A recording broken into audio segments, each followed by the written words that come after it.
Hello students. तो आज हम इंटीग्रल कैलकुलस आपके लिए चैप्टर लेके आए हैं। ग्रेड 12 का है इंटीग्रल कैलकुलस। जैसा कि आप जानते हैं इंटीग्रल कैलकुलस सेकंड टर्म का, फर्स्ट टर्म के सीबीएसई के एग्जाम अभी चल रहे हैं। ठीक है, कुछ दिन के लिए और बचे हैं, वो फिनिश हो जाएंगे। फिर उसके बाद हम यहाँ पे इंटीग्रल कैलकुलस अभी मैं आपके लिए अभी से ही करा रहा हूँ। इंटीग्रल कैलकुलस देखते हैं। आज की क्लास में हम बस इंटीग्रेशन का कॉन्सेप्ट पढ़ेंगे और बेसिक्स 4-5 क्वेश्चन इसके सॉल्व करेंगे ताकि आप कॉन्सेप्ट पर अच्छे से पकड़ पा सकें। ठीक है, तो आज हमारा इंटीग्रल कैलकुलस है। इंटीग्रल कैलकुलस के दो पार्ट होते हैं, एक तो होता है डेफिनेट इंटीग्रल, एक होता है इनडेफिनेट इंटीग्रल। ठीक है, डेफिनेट, यहाँ पर डेफिनेट वर्ड से आपको समझ में आ रहा होगा कि कोई ना कोई फिक्स्ड चीज है। तो इंटीग्रल पे जो लिमिट्स होती हैं, जैसे 1 से 2 मान लो, 1 से लेके 2 तक, ये जो लिमिट है मतलब फिक्स कर दिया है, इतने से इतने तक हमें इंटीग्रेट करना है। ठीक है, तो होता है डेफिनेट। और इनडेफिनेट इंटीग्रल्स क्या होता है? इनडेफिनेट, या फिर हम इसे बोल सकते हैं इंटीग्रेशन। ठीक है, तो इंटीग्रेशन का मतलब क्या होता है? हिंदी में तो इंटीग्रेशन को बोलते हैं एकीकरण। इसका मतलब है चीजों को एक्यूमुलेट करना। ठीक है, जैसे कि मैं आपको एक ग्राफ बना के दिखाता हूं।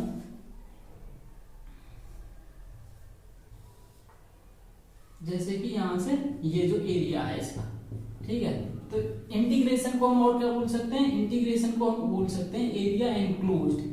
ठीक है, एरिया एनक्लोज्ड। इंटीग्रेशन का मतलब क्या होता है? एक्यूमुलेट करना। एक्यूमुलेट का मतलब क्या होता है? इकट्ठा करना किसी चीज को, छोटे छोटे टुकड़ों को, स्मॉलर कंपोनेंट्स को हम बिगर बना देते हैं, तो छोटे छोटे टुकड़ों को बड़ा कर देना। ठीक है, तो वो होता है क्या? इंटीग्रेशन। तो इंटीग्रेशन में हम बात करते हैं, इंटीग्रेशन को हम एरिया एनक्लोज्ड भी बोल सकते हैं। ठीक है, अब देखो बात करते हैं इंटीग्रेशन का टॉपिक आया कैसे। ठीक है, यहाँ पे देखो, जैसे कि मैं एक ग्राफ लेता हूँ, स्पीड टाइम ग्राफ। ठीक है, अब ये जो एरिया है, ये एरिया क्या हो जाएगा? Area enclosed. ठीक है, एरिया एनक्लोज्ड। अब इसका जो एरिया एनक्लोज निकालना होगा वो तो बहुत सिंपल होगा। कैसे?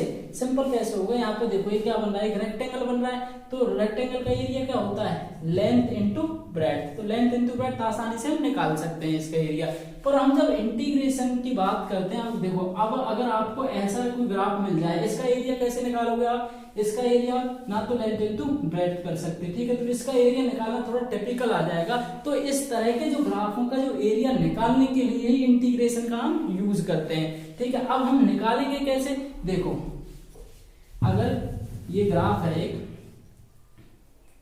अगर हमें इसका एरिया निकालना है, ठीक है, इसका एरिया हमें निकालना है, तो इसका एरिया कैसे निकालेंगे हम? देखो, यहाँ पे मैं अगर ये छोटी छोटी स्ट्रिप्स ले लेता हूँ, ठीक है, और छोटी छोटी माइनर सी स्ट्रिप ले लेता हूँ। अगर इन स्ट्रिपों का, ठीक है, ये एक रेक्टेंगल बना रही है यहाँ से, ठीक है, ये एक रेक्टेंगल यहाँ से यहाँ तक, देखो ये क्या, ये छोटी छोटी स्ट्रिप्स का एक रेक्टेंगल बना रही है। तो रेक्टेंगल का तो निकला है लेंथ इंटू ब्रेड्थ, और ये सैडेड रीजन है। अगर हम इसे और एक्यूरेट निकालना है, हमें इसका एरिया और एक्यूरेट निकालना है, तो और ये और जो स्ट्रिप्स हैं इनको हम और थोड़ा ऊपर कर लेंगे। तो इस प्रकार से हम छोटी छोटी स्ट्रिप्स लेके पूरे एरिया इसका हम निकाल सकते हैं। ठीक है, पूरा एरिया इसका हम निकाल सकते हैं। तो ये होता है बच्चों हमारा इंटीग्रेशन। ठीक है, कौन सा? Indefinite integrals. ठीक है, मतलब क्या है इसका? एक्यूमुलेट करना, इकट्ठा करना, जो छोटे छोटे कंपोनेंट्स को बिगर बना के। तो जो डिफरेंशिएशन हमने पढ़ा था पिछले टर्म में, ठीक है, तो डिफरेंशिएशन का अपोजिट ही क्या होता है? इंटीग्रेशन होता है। कैसे होता है ये देखते हैं, ये भी चलो देख लेते हैं। डिफरेंशिएशन क्या होता है? डिफरेंशिएशन का अपोजिट होता है इंटीग्रेशन। कैसे?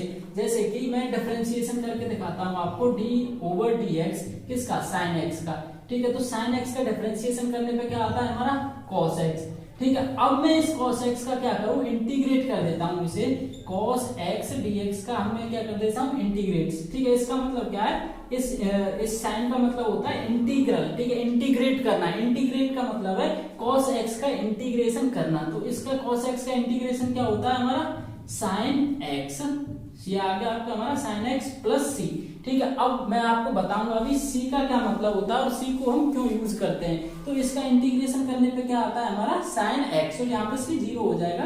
तो ये देखो, यहाँ पे इसका डिफरेंशिएशन किया हमने तो cos x मिला, cos x का इंटीग्रेशन किया तो sin x मिला। ये दोनों क्या है? इसके दोनों आपस में क्या एक दूसरे के वाइस वर्सा है। ठीक है, मतलब इंटीग्रेशन क्या है? डिफरेंशिएशन का अपोजिट है। ठीक है। अब चलो हम बात करते हैं, हम ये जो सी मैंने लिखा है यहाँ पे, ये सी क्यों लगाते हैं, ठीक है। पहली बात तो सी को, इसको बोलते क्या है, सी को बोलते हैं कांस्टेंट ऑफ इंटीग्रेशन। इसका नाम क्या है, कांस्टेंट ऑफ इंटीग्रेशन, ठीक है। कांस्टेंट ऑफ इंटीग्रेशन भी बोल सकते हैं इसे, और सी को क्या बोलते हैं, सी को आर्बिट्रेरी कांस्टेंट भी बोल सकते हैं हम, क्या, आर्बिट्रेरी कांस्टेंट, ठीक है। अब इस सी का यूज कैसे होता है, ठीक है, आइए ये भी समझ लेते हैं। हम इस सी को क्यों लिखते हैं यहाँ पर इंटीग्रेशन में। हर बार इंटीग्रेशन करेंगे हम किसी भी चीज का, कोई भी फंक्शन का अगर हम इंटीग्रेशन करेंगे तो उसके पीछे प्लस सी हम जरूर लगाएंगे। Plus C is known as constant of integration, ठीक है।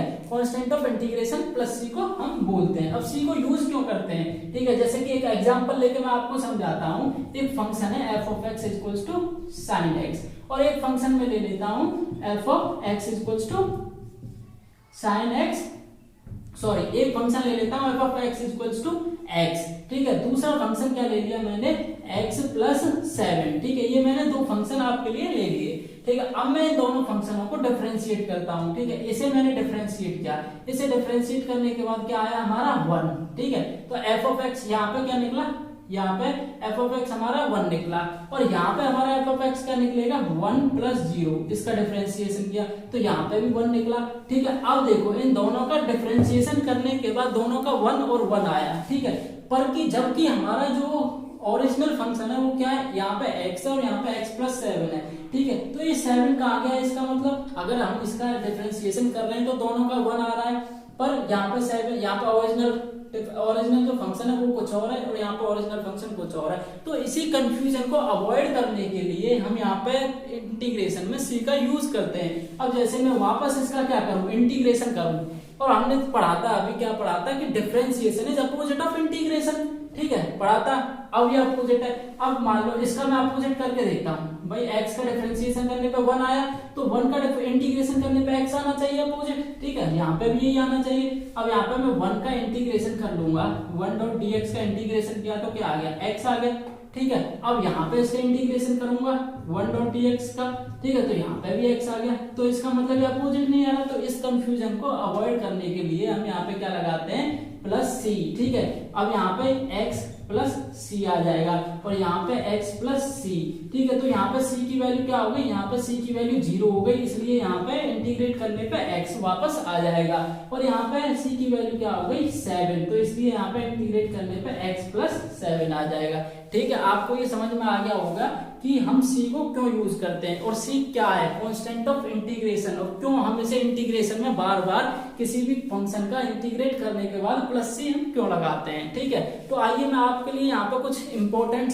फॉर्मूले लिख देता हूँ इंटीग्रेशन के, कि इंटीग्रेट करने के बाद उसका क्या आता है। जैसे साइन एक्स का इंटीग्रेट करने के बाद कॉस एक्स, कॉस एक्स का इंटीग्रेट करने के बाद साइन एक्स, जो भी कुछ इंपॉर्टेंट फॉर्मूले हैं वो आपके लिए मैं यहाँ पे अभी लिख देता हूँ। तो बच्चों ये है हमारे कुछ इंपॉर्टेंट फॉर्मूले, ठीक है, जिससे आपको इंटीग्रेशन की प्रॉब्लम सॉल्व करने में बहुत ज्यादा मदद मिलेगी, ठीक है। तो ये है आपका फर्स्ट फॉर्मूला। फर्स्ट फॉर्मूला क्या है, इंटीग्रेट करना है हमें x की पावर n का, ठीक है। किसका, x की पावर n को हमें इंटीग्रेट करना है, तो कैसे करेंगे, x n plus 1 upon n plus 1 plus C. Plus C क्यों लगाते हैं वो मैं आपको बता चुका हूँ। जैसे कि इस फॉर्मूले को मैं एक बार बता देता हूँ, जैसे एक्स स्क्वायर है, ठीक है, हमें एक्स स्क्वायर इंटीग्रेट करना है, ठीक है। तो ये फॉर्मूला कहाँ पे यूज होगा, एक्स स्क्वायर को इंटीग्रेट करना है हमें, तो एक्स n प्लस 1, यहाँ पे n की वैल्यू क्या हो जाएगी, n की वैल्यू 2 है, तो इसे इंटीग्रेट करते टाइम यहाँ पे एक्स n प्लस 1, n की वैल्यू 2 है तो 2 plus 1, x 2 plus 1 3 upon n plus 1 3। तो आपका इंटीग्रेट करना है इस फॉर्मूले से। देखो क्या आ गया हमारा, एक्स स्क्वायर को हमने इंटीग्रेट किया है तो क्या मिला है हमें, एक्स क्यूब अपॉन 3, ठीक है। इस फॉर्मूले की हेल्प से हमने ये आसानी से इंटीग्रेट कर लिया, ठीक है। तो इसी प्रकार ये सारे फॉर्मूले हैं जिन्हें हम देखते चलेंगे धीरे धीरे, और आसानी से हमें इन्हें, अगर आपको वीडियो पॉज करके आप इन्हें अपनी नोटबुक में लिखना है, ठीक है, और आप आसानी से इन्हें एक बार याद कर लेना, और आपकी जो प्रॉब्लम्स हैं, ठीक है, वो आसानी से आप सॉल्व कर पाओगे, ठीक है। सबसे पहला आपने देख लिया xn डॉट dx का इंटीग्रेट करने पे क्या आता है, xn plus 1 upon n plus 1, 1 upon x को इंटीग्रेट करते हैं तो क्या आता है हमारा, log of mod of x। Mod का मतलब क्या है कि जो x है हमारा, x हमेशा क्या आएगा, पॉजिटिव वैल्यू आएगी, ठीक है। अब बात करते हैं EX का। देखो हमने डिफरेंशिएशन में भी पढ़ा था, EX का हम अगर डिफरेंशिएशन करते हैं तो EX ही आता था। सिमिलर है इंटीग्रेशन में भी EX का आप इंटीग्रेट करोगे इसे तो क्या निकल के आएगा, EX। प्लस सी आपको पता है, मैंने अभी पीछे बताया था कि प्लस सी की मतलब क्या है, प्लस सी है क्या और प्लस सी हम क्यों यहाँ पे लगा रहे थे। ठीक है, अब बात करते हैं ए की पावर एक्स का। ठीक है, ए की पावर एक्स का जो आप इंटीग्रेट करोगे क्या मिलेगा, ए की पावर एक्स अपॉन लॉग ए। जैसे कि एग्जांपल अगर मैं यहाँ पे ले लेता हूँ 5 की पावर x, ठीक है, 5 की पावर x को हमें इंटीग्रेट करना है, तो 5 की पावर x डॉट dx हमें इसे इंटीग्रेट करना है, तो हमें इंटीग्रेट कैसे करेंगे हम, 5 की पावर x अपॉन लॉग ए क्या है यहाँ पर 5, तो लॉग ये आपका इंटीग्रेट करेंगे, जब हम इंटीग्रेट करेंगे तो हमें ये मिलेगा 5 की पावर x अपॉन लॉग। अब बात करते हैं हम साइन x को हम इंटीग्रेट करेंगे तो क्या मिलेगा cos x को करेंगे तो sin x, sec square x को करेंगे तो tan x। ठीक है, आइए अब यहाँ पे ऐसे देखते हैं, cos स्क्वायर x को करेंगे तो क्या मिलेगा हमें minus cot x, sec x plus sec x into tan x को करेंगे तो क्या मिलेगा sec x प्लस c। फिर बात करते हैं cos x cot x को करेंगे तो क्या मिलेगा माइनस cos x। याद करने में आपको बड़ी आसानी होगी क्योंकि देखिए यहाँ पे sec x tan x क्या है sec x, cos x cot x क्या है minus cos x, cot x को करेंगे तो log sin x। अब cot का अपोजिट रेसिप्रोकल क्या होता है tan, तो रेसिप्रोकल करेंगे और यहाँ पे नेगेटिव हो जाएगा और यहाँ पे cos x आ जाएगा। मॉड का मतलब क्या है, यहाँ पे sin x की जो वैल्यू आएगी वो पॉजिटिव आएगी। अब बात करते हैं sec x का इंटीग्रेट करेंगे तो क्या मिलेगा हमें sec x plus tan x।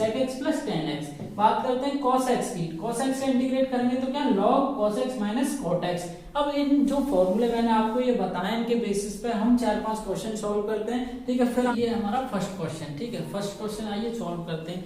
Solve करेंगे तो इंटीग्रेट करेंगे हम इसे, देखो आइए इंटीग्रेट करते हैं। क्या है हमारा A x square plus B x plus C, यहाँ पे ए बी सी तीनों के तीनों क्या है कांस्टेंट है। जैसे हम डिफरेंशिएशन में डिफरेंशिएट करने से पहले कांस्टेंट को बाहर रख देते हैं, कांस्टेंट को नहीं कर देते डिफरेंशिएट। सिमिलरली इंटीग्रेट में भी हम क्या करेंगे, जो कांस्टेंट है उसे बाहर रख लेंगे। आइए सॉल्व करते हैं इसे। इंडिविजुअल हम ऐसे भी लिख सकते हैं, A x square plus dot D x plus, ठीक है, B x dot D x plus C dot D x. ठीक है, इसे इंडिविजुअल ऐसे लिख के भी हम इंटीग्रेट कर सकते हैं, आपको स्टेप्स में बता रहा हूँ। ठीक है, तो ए क्या है कांस्टेंट है, बाहर हो जाएगा। ठीक है, एक्स स्क्वायर को इंटीग्रेट करेंगे किससे, जो फॉर्मूला मैंने अभी बताया था एक्स एन का इंटीग्रेट कैसे करते हैं, एक्स एन प्लस एन और n प्लस 1, और यहाँ पे n नॉट इक्वल टू -1 होना चाहिए। ठीक है, -1 नहीं होना चाहिए वरना नीचे की टर्म 0 हो जाएगी और ये पूरी टर्म इनफिनाइट हो जाएगी। ठीक है, तो n should be not equal to -1। ठीक है, अब ए एक्स स्क्वायर का इंटीग्रेट करेंगे तो क्या आएगा x क्यूब अपॉन 3। ठीक है, ये आ गया प्लस x को इंटीग्रेट b बाहर कांस्टेंट हो जाएगा। ठीक है, x को करेंगे क्या है x square upon 2 plus C को इंटीग्रेट करेंगे तो क्या आ गया सी एक्स, क्योंकि यहाँ पे सी डॉट 1 है, सी तो बाहर आ जाएगा, 1 का इंटीग्रेट करेंगे तो एक्स आएगा, सी एक्स आ गया। ठीक है, अब यहाँ पे एक चीज और है, क्या, यहाँ पे जब हम इंटीग्रेट करते हैं तो प्लस सी लगाते हैं, पीछे कोई भी कांस्टेंट आ सकता है। ठीक है, आर्बिट्ररी कांस्टेंट या फिर कांस्टेंट ऑफ इंटीग्रेशन प्लस सी, तो ये आपका यहाँ पर आंसर होगा। ठीक है, आसान सवाल था। ठीक है, स्टार्टिंग है तो इसलिए मैं आसान क्वेश्चन ले रहा हूँ, तो धीरे धीरे अपना लेवल हम राइज करेंगे। ठीक है, अब बात करते हैं सेकंड क्वेश्चन की। ठीक है, सेकंड क्वेश्चन में देखो ये 4 टर्म है, जिसमें से 2 को एक जगह ले लेंगे, 2 को एक जगह ले लेंगे। X square minus x cube minus x square, यहाँ पे देखो एक्स स्क्वायर कॉमन आ रहा है, क्या बचा एक्स माइनस 1 प्लस यहाँ पे भी 1 कॉमन, यहाँ पे भी क्या आ जाएगा कॉमन एक्स माइनस 1। ठीक है, तो एक ये हो गया upon x minus 1 integrate dot D x. अब यहाँ पे देखो एक टर्म तो हमारी ये आ गई और एक टर्म हम ऐसे इसे लिख लेंगे। ठीक है, तो क्या है यहाँ पे x square x minus 1 upon x minus 1 dot D x integrate करना है plus x minus 1 upon x minus 1 dot D x. X minus 1 से कैंसिल होगा, एक्स स्क्वायर बचा, एक्स स्क्वायर को हम n क्या है हमारा 2, तो इसे इंटीग्रेट करेंगे तो क्या आएगा एक्स क्यूब अपॉन 3 प्लस इसे यहाँ पे 1 आया, 1 का इंटीग्रेट करेंगे तो क्या है x, तो ये हो गया हमारा x। ठीक है, तो x क्यूब अपॉन 3 यहाँ पे आया प्लस x आया, प्लस में कांस्टेंट लगेगा c, तो ये आपका आंसर हो गया। ठीक है, सेकंड का। चलिए अब थर्ड को बात करते हैं। थर्ड ट्रिग्नोमेट्रिक है, थोड़ा सा कैसे ट्रिग्नोमेट्रिक, क्योंकि यहाँ पे जो आइडेंटिटी बन रही है 1 माइनस cos 2x की, cos 2x की आइडेंटिटी क्या होती है हमारी 1 माइनस 2 sin स्क्वायर x। ठीक है, तो यहाँ पे 1 माइनस cos 2x क्या होगा हमारा 2 को एज इट इज रख देंगे, ये आइडेंटिटी होती है क्या आ गया 2 sin square x dot dx। 2 से 2 कैंसिल आ गया, 1 अपॉन sin स्क्वायर x क्या होता है cos square cosec square x, तो ये क्या आ गया हमारा cosec square x dot D x. अब हमें cosec square x D x को इंटीग्रेट करना है। आपको पता है मैंने अभी कुछ देर पहले जो इंपॉर्टेंट फॉर्मूले लिखे थे वहां पे कोस स्क्वायर एक्स का जो फॉर्मूला था, जब इसे इंटीग्रेट करते हैं तो क्या मिलता है हमें माइनस कॉट एक्स और प्लस में हम क्या लिखते हैं सी क्या है कांस्टेंट ऑफ इंटीग्रेशन। तो आपके ये 3 क्वेश्चन है, ठीक है। चलिए नेक्स्ट क्वेश्चन पे चलते हैं। फोर्थ क्वेश्चन हमारा फोर्थ क्वेश्चन है, ठीक है। फोर्थ क्वेश्चन को आइए देखते हैं कैसे सॉल्व करेंगे। फोर्थ क्वेश्चन में क्या दे रखा है 2 की पावर x प्लस 3 की पावर x अपॉन 5 की पावर x। तो यहाँ पे आपको ये ऐसा देखने को मिल रहा होगा, हमने इंटीग्रेट करने जो इंपॉर्टेंट फॉर्मूले थे उनमें ये लिखा था a की पावर x को हम कैसे इंटीग्रेट करते हैं, ठीक है। आइए इसे देखते हैं कैसे इंटीग्रेट होगा। इसे हम अलग अलग लिख लेते हैं, जैसे कि 2/5 की पावर x प्लस 3/5 की पावर x डॉट dx, ठीक है। आइए इंटीग्रेट करते हैं। अब देखो इसे इंटीग्रेट करने पे और हम ऐसे इंडिविजुअली इसे लिख सकते हैं 2/5 की पावर x डॉट dx, ठीक है, प्लस 3/5 की पावर x डॉट dx। तो दोनों को इंटीग्रेट करेंगे, ये क्या बन रहा है a की पावर x, और a की पावर x का इंटीग्रेट करने पे क्या आता है a की पावर x को इंटीग्रेट करने पे आता है a की पावर x log a, ठीक है। चलिए इसे लिख देते हैं, क्या है हमारा a की power x upon log a। तो a क्या है यहाँ पर 2/5, तो 2/5 अपॉन यहाँ पे a क्या 2/5 की पावर x अपॉन और यहाँ पे log a क्या है यहाँ पर 2/5, तो ये हो गया यहाँ पे e प्लस और ये क्या आ जाएगा 3/5 की power x upon log e upon यहाँ पे e क्या 3/5 प्लस c कांस्टेंट लगा दिया। तो ये आपका यहाँ पे आंसर आ जाएगा, ठीक है। आसान था, बस आपको ये याद रखना था। a की पावर x का इंटीग्रेट हम कैसे करते हैं, a की पावर x का इंटीग्रेशन होता है इक्वल टू a की power x upon log a। चलिए इस क्वेश्चन पे बात करते हैं, थोड़ा इंपॉर्टेंट क्वेश्चन है, ध्यान दे रहे हैं। इसे कैसे सोल्व करेंगे, यहाँ पे लॉगरिथम आइडेंटिटी लगेंगी। लॉगरिथम आइडेंटिटीज कौन सी लगेंगी, देखो यहाँ पे क्या है e की पावर 5 log ex, ठीक है। कैसे करते हैं आपको पता होगी, लॉगरिथम आइडेंटिटी होती है कौन सी, a की पावर अगर क्या होता है यहाँ पे log a की पावर log ax, ठीक है। a की पावर log ax होता है तो यहाँ पे क्या आ जाता है हमारा x आ जाता है, क्या आता है x आता है, ठीक है। a की पावर log ax होता है तो क्या आता है हमारा x, और ये जो बाहर वाली टर्म होती है ये इसकी पावर बन जाती है, ठीक है। अब देखते हैं सॉल्व करते हैं। ये क्या होगा e की पावर log e x की पावर 5 माइनस e की पावर log e की पावर x की पावर 4 अपॉन e की power log e x cube minus e log e x square, ठीक है। अभी तो बन गया हमारा ये, ठीक है। अब बात करते हैं हम इस वाली आइडेंटिटी से। अब कौन सी लगेगी, ये वाली आइडेंटिटी। तो यहाँ पे e log e, ये देखो ये सेम आ रहा है a log a, तो यहाँ पे बचेगा क्या x और यहाँ पे क्या बचेगा x। तो क्या बचा हमारा x की पावर 5 x की power 4 x cube minus x square, ठीक है। तो हमारा ये बचा, हो गया हमारा सिंपल। ये इंटीग्रेट करना है, ठीक है। ये इंटीग्रेट कैसे करेंगे, यहाँ पे ये x स्क्वायर है, इंटीग्रेट कैसे करेंगे, यहाँ पर कॉमन आ जाएगा क्या x4, इंटीग्रेट करेंगे x4, यहाँ पे कॉमन आ गया, क्या बचा x माइनस 1 और यहाँ पे क्या कॉमन है x स्क्वायर, तो क्या बचा x minus 1 dot dx, cancel x square से क्या बचा x स्क्वायर। बस डिफरेंशिएट करना, अब हमें इंटीग्रेट करना, सॉरी क्या इंटीग्रेट करना है x square dot dx। x square का इंटीग्रेट क्या होता है x की पावर n की पावर, आपको पता है क्या, ये हो जाएगा हमारा x क्यूब प्लस 3 और हम प्लस c लगाते हैं, ठीक है। तो ये आपका आंसर है x cube upon 3 plus c। तो ये आपके 5 क्वेश्चन थे, ठीक है। चलिए अब नेक्स्ट पार्ट में जो हमारे नेक्स्ट होगी हम पढ़ेंगे क्या, integration by substitution, integration by partial fraction, जो मेथड्स हैं इंटीग्रेशन के हम उन्हें सॉल्व करेंगे एक एक करके। सबसे पहले करेंगे हम इंटीग्रेशन बाय सब्स्टिट्यूशन, ठीक है। तो आप बने रहिए हमारे साथ।